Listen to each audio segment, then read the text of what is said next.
The seventh downsizing mistake, and I've made this one, and that is paying for storage. Okay, so I am not going to advise that you pay for storage, because if you really think about it, what's going to happen is what happened to me.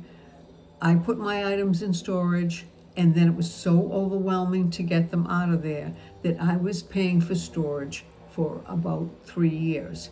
All right, so there's a book, and it's called The Gentle Art of Swedish Death Cleaning. And I know it sounds a little morbid, but what it is you really need to be thinking about this. You have an opportunity right now to get rid of a lot of things and free yourself of these. If you wait too long, what's going to happen is someone else is going to be responsible for cleaning out your things.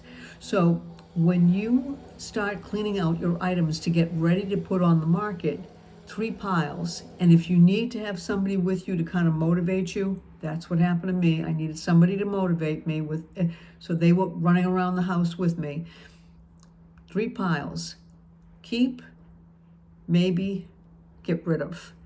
And then what happens is really whittle it down, because if you're going to a smaller space, do you really need all these things? Now, I'm going to tell you a story of what happened to me. Had a condo in Boston and had the house in Andover.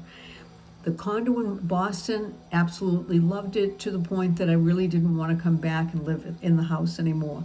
The kids were gone, the dogs had passed, I was pretty much by myself. Problem is, the condo in Boston was too small. It was only 835 square feet. My son would come to visit, and what happened is he'd be sleeping on the pull-out couch.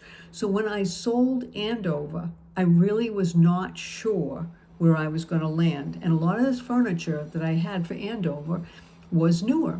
So what I did was I made a decision that I'm going to keep these items no more than 3 years.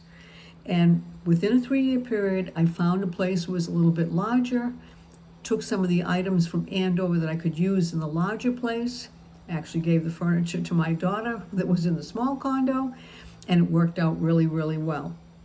But what I also found was every time I would walk into the storage unit, it was like a past life on hold.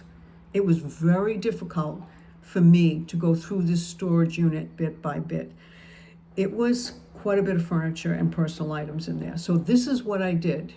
I went in, I took exactly what I needed out of there, and then I had dutiful daughters come in. They are great. Call Sean. I cannot recommend them enough. I gave him $800.